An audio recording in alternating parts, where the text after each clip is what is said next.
Les enfants de la ville savaient très bien qu'il ne fallait pas traverser le vieux pont du parc, tout particulièrement la nuit, lorsque la brume faisait son apparition. Même les adultes ne le faisaient pas, car ils savaient très bien que quiconque s'y aventurait n'en revenait pas. Ils avaient même fait l'effort d'essayer d'empêcher les gens de traverser le pont en installant des barrières, qu'ils fermaient 1 heure avant le coucher du soleil, afin de bloquer l'accès au parc. Les adultes en étaient vraiment fiers, et pensaient que ça protégerait les plus jeunes. C'est d'ailleurs pour cette raison que les enfants n'avaient pas eu le cœur de leur dire que tous ces efforts étaient inutiles. Car même sans ces barrières, aucun d'entre eux n'aurait essayé de s'aventurer là-bas. Aucun d'entre eux, sauf Éléonore, car elle était la seule enfant assez stupide pour le faire. Née et élevée dans une petite ville sans histoire, Éléonore venait tout juste d'emménager près du parc, juste après le divorce de ses parents. Son père et sa belle-mère avaient réussi à avoir sa garde. Même si elle a toujours pensé qu'elle était trop intelligente pour s'entendre avec les autres enfants, elle se méprenait grandement. Elle était même d'ailleurs presque aussi ignorante qu'un adulte. Elle avait tendance à tout remettre en cause et demandait constamment des preuves pour des faits indiscutables. Il y avait même d'horribles rumeurs selon lesquelles elle ne croyait pas aux fantômes, aux aliens, et même au fait évident que M. Mason, le prof de CM2, était un loup-garou hybride qui travaillait pour Satan en personne. Et c'est pour cela qu'elle avait été requalifiée par les autres comme étant l'élève la plus idiote de toute l'école, à tel point qu'elle en avait même réussi à détrôner Patty, une petite fille simplette qui adorait manger de la colle. Malgré cela, Éléonore était très fière. Peu importe à quel point les autres élèves se moquaient d'elle, elle continuait à dire des choses stupides, comme par exemple « Les clowns qui vivent dans les égouts n'existent pas ». Rapidement, devant ces propos irrationnels, tout le monde a commencé à l'éviter. Ils avaient peur que son manque de respect flagrant envers le surnaturel vu que sa monumentale vanité lui faisait croire qu'il était mieux pour elle d'être toute seule. Tous ses autres camarades. Mais vous savez, même les gens très intelligents se sentent seuls parfois. Alors, lorsqu'elle a entendu les autres enfants parler du vieux pont dans le parc, elle n'a pas pu s'empêcher d'intervenir dans leur conversation. Oh, arrêtez! Comment est-ce qu'un pont peut manger les enfants? C'est juste un amoncellement de pierres. Les enfants l'avaient déjà entendu dire des énormités, mais là, à leurs yeux, elle allait beaucoup trop loin. Même les adultes savaient à quel point le vieux pont était dangereux. Quelques-uns de ses camarades les plus patients ont regardé Éléonore avec pitié, en gardant en tête qu'elle ne se rendait pas compte de ce qu'elle disait. Même si on pouvait survivre à M. Mason ou au clown dans les égouts, il y avait 1 trilliard de chances de plus de mourir sur le vieux pont. Bien sûr, les autres enfants détestaient Éléonore, mais même à elle, ils ne lui souhaitaient pas cette fin horrible. Ils l'ont suppliée d'arrêter de vouloir à tout prix des preuves, et certains ont même promis à Éléonore de l'inviter à leur fête d'anniversaire si elle promettait de ne jamais essayer de traverser le vieux pont. Mais Éléonore, pour son plus grand malheur, était aussi têtue qu'elle était stupide, et elle ne voulait pas entendre raison. Elle leur a donc promis qu'elle allait leur prouver que le vieux pont n'était pas à craindre, en filmant tout avec la caméra qu'elle avait eue pour l'anniversaire de ses 9 ans. « Ce soir, je vais traverser le pont. » avait-elle dit. « Et là vous verrez à quel point vous êtes débile. » Il n'y avait aucune solution pour la sauver, et puis de toute façon, les enfants estimaient qu'ils avaient déjà fait le minimum.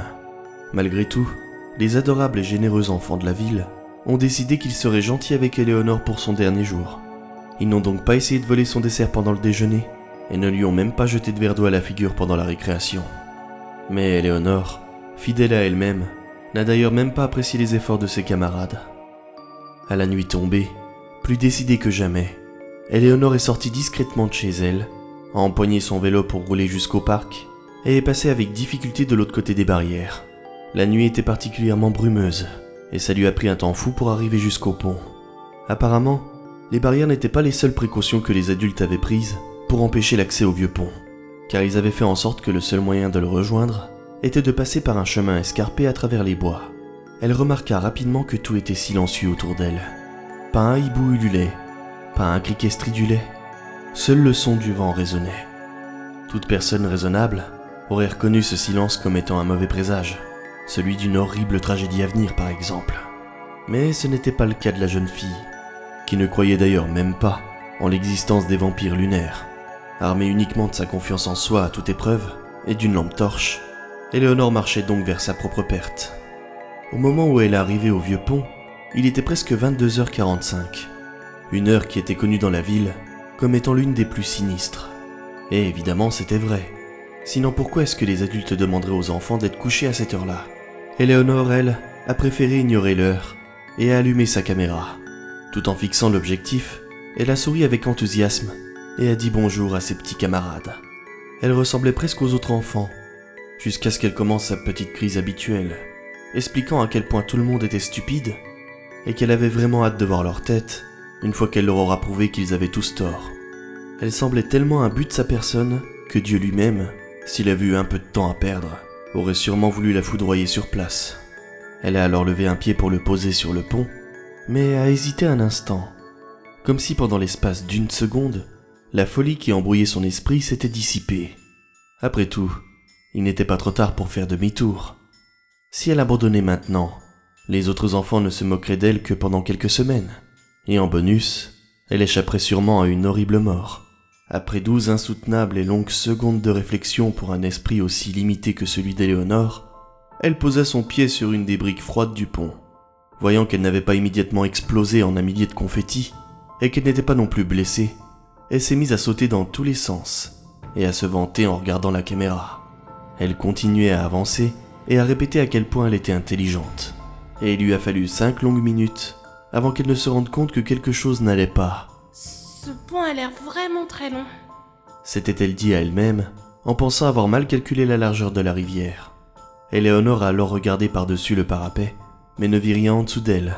Malgré tous ses efforts pour apercevoir la rivière, elle n'y arrivait pas. Elle n'arrivait d'ailleurs même pas à entendre le bruit de l'eau. Pour elle, c'était le brouillard qui en était la cause. Alors, elle continua, tout de même plus anxieuse à chaque pas qu'elle faisait. Vu la tournure que prenaient les choses, elle avait aussi peur que sa caméra ne manque de batterie. Normalement, toute personne dotée d'un minimum de raison serait partie en courant et en criant comme une banshee qui aurait marché sur un Lego. Mais Éléonore, elle, hésita. Elle regarda l'heure sur la montre qu'elle avait empruntée à sa belle-mère, comme si c'était censé apporter une réponse à ses nombreuses questions. Elle fut étonnée de voir que 30 minutes s'étaient écoulées depuis le moment où elle avait vérifié l'heure en arrivant sur le pont. Elle n'arrivait pas à croire qu'elle avait marché pendant si longtemps. La panique l'a alors envahie lorsqu'elle a voulu vérifier depuis combien de temps elle enregistrait, car elle s'est vite rendue compte qu'elle n'avait pas appuyé sur le bouton d'enregistrement et que pendant tout ce temps, elle avait parlé dans le vide comme le ferait une folle. Et avant qu'elle ne se mette à râler bruyamment comme à son habitude, sa lampe torche eut le toupet de grésiller. Elle avait non seulement manqué d'enregistrer son expérience, mais en plus de ça, elle allait avoir des problèmes jusqu'au cou. Mais même à ce moment-là, elle pensait encore de façon rationnelle, et se disait que le pire qui puisse lui arriver était de se perdre en essayant d'entrer chez elle sans lumière pour la guider. Elle se sentait presque aussi bête qu'elle ne l'était, à déambuler dans les bois en étant aussi peu équipée.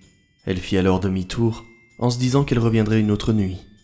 Mais pourtant, au bout de 3 heures de marche, elle était toujours sur le pont.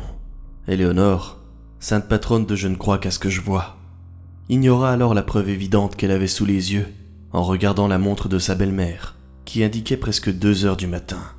Elle se décida tout de même à courir aussi vite que ses petites jambes ne lui permettaient pour essayer de passer cet horrible pont. Seulement, et malheureusement pour elle, sa lampe torche s'éteignit. Que possible, elle se laissa tomber sur les pierres froides du pont. Qu'est-ce qu'elle était censée faire après s'éloigner de la ville? Elle savait que personne n'entendrait ses cris. Alors Éléonore abandonna. Au lieu de courir en criant, elle décida donc de rester assise là, jusqu'à ce que le soleil se lève. D'après elle, ça ne servait à rien de perdre son énergie. Les heures passèrent avec une lenteur affolante. Sûre, elle ne pensa pas une seule seconde qu'elle ne sortirait sûrement pas vivante d'ici. Au lieu d'avoir peur des monstres, comme tous les enfants de son âge, elle craignait surtout de mourir attaquée par un animal sauvage. Avant de penser à autre chose, Éléonore décida d'enregistrer un message d'adieu, juste au cas où. Et cette fois-ci, elle n'oublia pas d'appuyer correctement sur le bouton d'enregistrement. Au même moment, une lumière dans sa vision périphérique attira son attention. Est-ce que c'était déjà le lever du soleil? Non, ce n'était pas la bonne couleur, et la lumière était d'ailleurs beaucoup trop faible. Pour elle, c'était forcément quelqu'un, et la faible lueur devait sûrement provenir d'une lampe torche. Comme un papillon de nuit attiré par la lumière, Éléonore se dirigea doucement vers elle en demandant de l'aide. Bonsoir. La voix d'une vieille dame s'éleva de derrière la lumière. Est-ce que tu es perdue, petite fille? Jamais aucun enfant n'avait été aussi heureux de voir un étranger sur un pont en pleine nuit. Éléonore, lui expliqua rapidement sa situation, sans se rendre compte que la vieille dame ne possédait pas Dieu. Elle ne vit pas non plus les rangées de dents pointues ou les doigts osseux que possédait son interlocutrice. Si elle avait remarqué tout ça, peut-être n'aurait-elle pas couru se blottir dans les bras d'un monstre. Même le monstre fut surpris. Il avait mangé tellement d'enfants, et pourtant, aucun d'eux n'avait jamais eu cette réaction. Cette surprise fut la seule chose qui aida Éléonore, car si le monstre avait été un tant soit peu plus concentré à ce moment-là, il aurait déjà ouvert sa grande mâchoire pour la dévorer vivante. Ce petit moment de déconcentration laissa pile le temps à Éléonore pour regarder de plus près la vieille dame, et de se rendre enfin compte du danger évident qui se trouvait devant elle. En criant, Éléonore fit demi-tour et se remit à courir, sans même se retourner pour regarder derrière elle. Ses petits coups non, elle se sentait plus prête à faire face à la pénombre qu'à l'horreur qui se trouvait derrière elle. La vieille femme reprit alors ses esprits et laissa échapper un rire démoniaque de sa bouche déformée, avant de se remettre à chasser la petite Éléonore. « Eh bien, tu ne veux plus de mon aide ?» Éléonore n'était pas une enfant très athlétique, et les quelques kilos qu'elle avait pris pendant les fêtes de Noël n'arrangeaient pas les choses. Mais l'adrénaline qui avait envahi son corps à ce moment-là la faisait courir à une vitesse incroyable. « Doucement, ma puce. Ça fait longtemps que je n'ai pas mangé. Je n'arrive pas à te suivre. » Éléonore n'écoutait jamais les ordres qu'on lui donnait, et ne comptait pas commencer maintenant. Elle continua à courir, ses poumons brûlant à cause de l'effort. Elle était tellement concentrée à survivre qu'elle ne remarqua même pas que le soleil était en train de se lever, dissipant la brume au passage. Et une fois que les rayons du soleil atteignirent le pont, le monstre poussa un horrible cri avant de sauter dans l'eau de la rivière. Éléonore ne s'arrêta même pas et continua de courir jusqu'à la lisière du bois. Après sa longue course, elle s'arrêta et se mit à marcher doucement pour reprendre son souffle. Elle avait réussi, elle avait survécu au vieux pont. Au même moment, elle constata qu'elle tenait toujours la caméra dans ses mains. Elle était heureuse. C'était la preuve concrète que le vieux pont abritait bel et bien un monstre, et qu'en plus de ça, elle avait réussi à lui échapper. Ses camarades allaient être vraiment impressionnés de sa performance. Mais sa joie se dissipa, et l'inquiétude la gagna. Si tout ça était vrai, alors cela voulait sûrement dire que M. Mason était réellement un loup-garou. Est-ce qu'elle devait aussi s'inquiéter de croiser un clown près des égouts? Ou encore, de voir des vampires débarquer de la lune? Elle se calma rapidement, car tout cela ne comptait pas. La seule chose importante, c'est qu'elle avait survécu. Et si elle avait survécu à ça, rien ne pouvait plus l'arrêter. Sa confiance en elle était de retour, et l'envie de tuer le monstre du vieux pont lui vint soudainement en tête. Seulement, elle savait qu'elle n'y arriverait pas seule. Elle savait qu'elle aurait besoin d'aide. Même si les autres enfants étaient trop heureux pour venir avec elle, elle allait tout faire pour être prête à combattre ce monstre. Sûre d'elle, Éléonore se remit à courir, sortit du bois et traversa la route en direction de chez elle.